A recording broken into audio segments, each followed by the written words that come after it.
Bonjour à vous, docteur. Bienvenue. Bonjour Alice. Et félicitations encore de la part de toute l'équipe, bien évidemment. Alors aujourd'hui, on parle des maladies infectieuses et de l'alimentation qui va avec pour les éviter. Déjà, savoir qu'est-ce que c'est qu'une maladie infectieuse à l'heure actuelle. Franchement. Bonjour, docteur. Bonjour Alice. Bonjour Marcelin. Alors, on prend la définition simple. C'est une maladie due à une infection. À des bactéries ou bien aux virus que nous rencontrons tous les jours dans la vie. Alors, c'est en cela qu'il faut renforcer son immunité. C'est en cela qu'il faut renforcer son immunité. Alors, on peut par exemple avoir deux personnes qui vont traverser le même quartier ou bien une même ambiance. Mais vous allez voir que ces deux personnes, une personne va tomber malade, va avoir le rhume ou bien sera malade, alors que l'autre personne sera saine. Parce que ces deux personnes n'ont pas la même capacité de lutter contre les infections, contre le corps étranger. Donc c'est en cela qu'on dit qu'il faut booster son immunité. Donc l'immunité que nous avons, c'est un ensemble d'éléments que le corps met en place pour lutter contre un corps étranger, à reconnaître qu'est-ce que est normalement dans le corps et qu'est-ce qui est étranger au corps et donc qu'est-ce qu'il doit faire pour lutter contre. Donc le corps met ensemble tout un système à partir duquel il reconnaît que cet élément est dangereux pour le corps. Donc, par exemple, on a des lymphocytes ou bien des macrophages qui vont ensemble lutter, chacun selon sa manière, pour lutter contre le corps étranger. Docteur Nvo, qu'est-ce qui peut provoquer une baisse de l'immunité? Alors, une baisse de l'immunité peut être due à beaucoup de choses, à beaucoup de facteurs. Alors, on peut d'abord commencer par l'anémie. Voilà. Les personnes qui sont généralement anémiées ont un système immunitaire qui est faible, qui n'arrive pas à lutter contre la maladie. Donc il faut lutter contre l'anémie. Donc ça veut dire que dans l'alimentation, tous les facteurs qui œuvrent à lutter contre l'anémie, notamment la consommation d'aliments riches en fer, tels que la viande rouge, le foie, etc., tous ces aliments permettent de lutter contre l'anémie. Donc en luttant contre l'anémie, c'est une manière aussi d'avoir une bonne booster l'immunité. Il y a dans l'alimentation, il y a ce qu'on appelle la vitamine C, sur laquelle j'aimerais bien insister, la vitamine C. Alors, il faut dire que tous les éléments, toutes les réactions qui ont lieu dans le corps font intervenir la vitamine C. Toutes les réactions qui ont lieu dans le corps font presque intervenir la vitamine C. C'est en cela qu'il est très important d'avoir une alimentation riche en vitamine C. Alors, on peut donner un exemple d'une journée entière d'une personne pauvre en vitamine C. Je prends un exemple. Le matin, une personne, par exemple, prend un bol de lait avec du pain. Ce n'est pas le lait qui est riche en vitamine C ni le pain. À midi, il mange un repas cuit. Le repas cuit, comme on le sait, la vitamine C est sensible à la température. Donc, une fois que la température monte, alors la vitamine C baisse. Donc, ce repas cuit ne contient pas de vitamine C. Et le soir, un repas aussi cuit, vous allez voir que ce repas cuit aussi ne contient pas de vitamine C. Donc, cette personne va traverser toute une journée sans faire rentrer de la vitamine C dans son corps. C'est en cela que souvent on dit qu'il est important de faire rentrer des crudités. Les crudités contiennent de la vitamine C, mais surtout, lorsqu'on parle de vitamine C, nous, on pense aux fruits. Et parmi les fruits, on parle des agrumes. Vous voyez un peu, on parle des agrumes. On a différents types de fruits, et chaque fruit est riche en éléments spécifiques. Mais lorsqu'on veut parler de vitamine C, on parle des agrumes. Et notamment, ici, les fruits que nous avons en Afrique, généralement, nous comptons sur les oranges. Certes, les kiwis sont riches en vitamine C, mais bon, c'est un peu riche. Coûteux. C'est coûteux. L'accessibilité, voilà. Exactement. Et c'est difficilement trouvable. Voilà, ça aussi. Donc, la rareté aussi. Voilà. Donc, vous allez voir, par exemple, que lorsqu'on voit le taux de vitamine C dans les fruits, on peut dire, par exemple, que une banane douce peut contenir près de 12 mg de vitamine C pour cent, alors que l'orange fait 45 à 50 mg de vitamine C. Donc, c'est en cela qu'il faut choisir les fruits. Et choisissons les fruits de saison. De saison. Parce que ces fruits, alors, vous voyez, lorsque on a une orange qui est cueillie, on peut avoir le taux de vitamine C assez important. Mais au fur et à mesure que les jours passent, alors que le fruit est exposé, alors le taux de vitamine C baisse. Donc vous n'allez pas sur le marché aller payer une orange qui a fait plus d'une semaine sur le marché, non. Et alors, lorsque vous voyez une orange, plus un fruit est mûr, plus le taux de vitamine C baisse. D'accord. Ouais, c'est bon à savoir. Voilà, plus un fruit est mûr. Donc si vous voyez chez la vendeuse, vous trouvez une orange qui est verte et une orange qui est plus jaune, je vous conseille de payer celle qui est verte. Voilà. Celle qui est plus jaune est riche en sucre. C'est intéressant de manger ces sucrés. Mais lorsque vous pensez à votre immunité, pensez plutôt à prendre une orange qui est un peu plus verte. C'est en cela que... Pour tous les fruits, c'est... Généralement, c'est qu'au fur et à mesure, à la maturité, le taux de vitamine C est à son maximum. Au fur et à mesure que ça mûrit, alors la vitamine C baisse et le sucre monte. C'est un cela. Donc, on a aussi besoin aussi de vitamine A qu'on trouve dans la carotte, dans les huiles aussi. C'est en cela qu'il faut manger les huiles. N'ayez pas peur des huiles.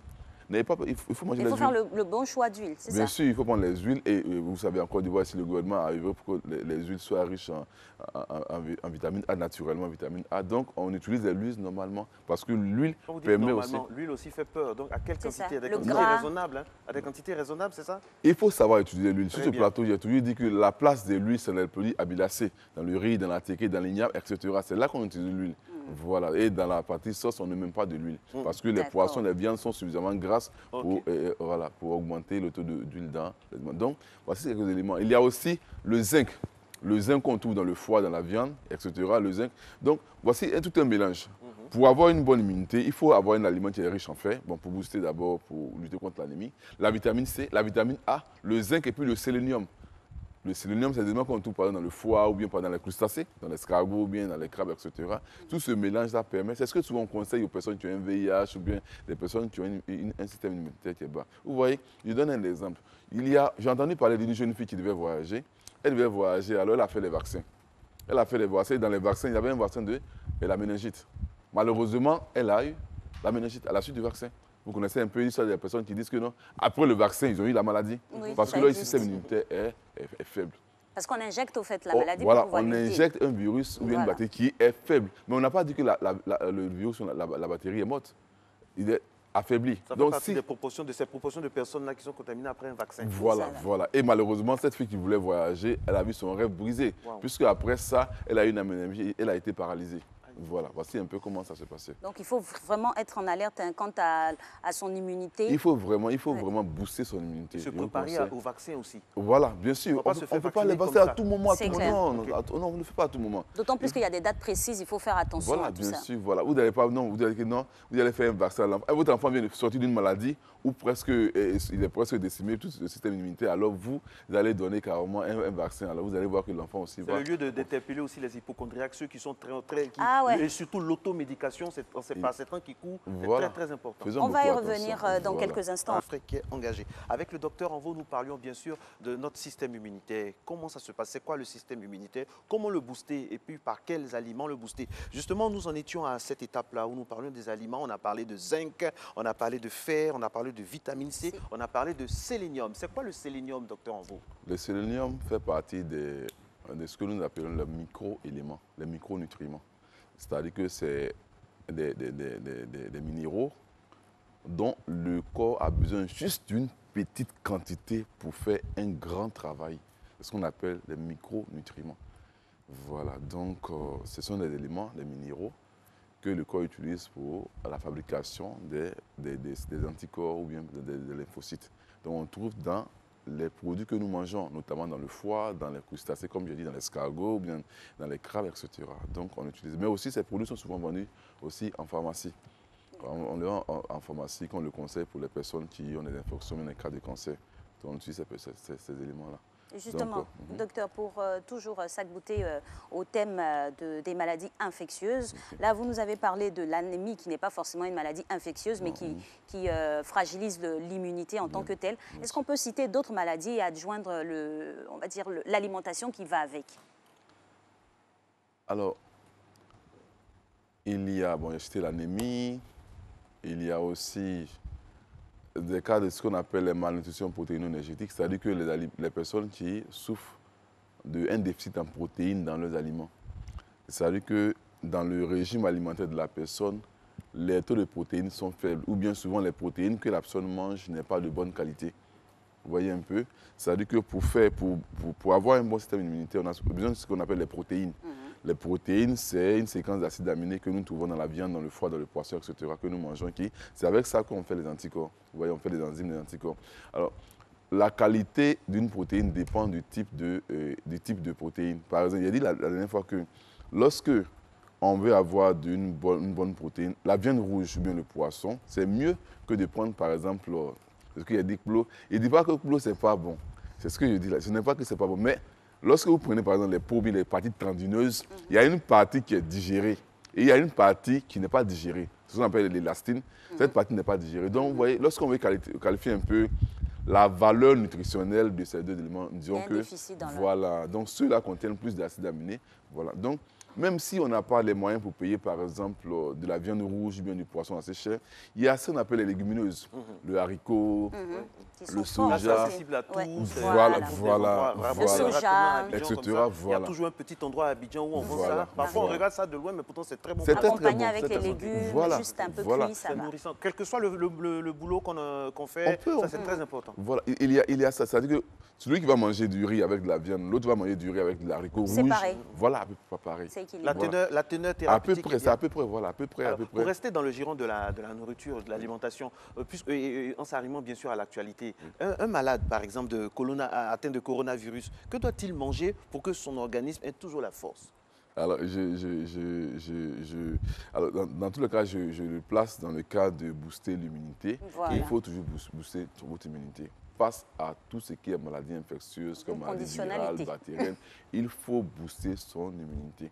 C'est le défi de tous les scientifiques en ce Bien moment, sûr, par rapport à cette maladie, booster l'immunité. Il faut le booster. D'abord, première des choses, les aliments qui induisent la baisse de l'immunité, il faut les écarter.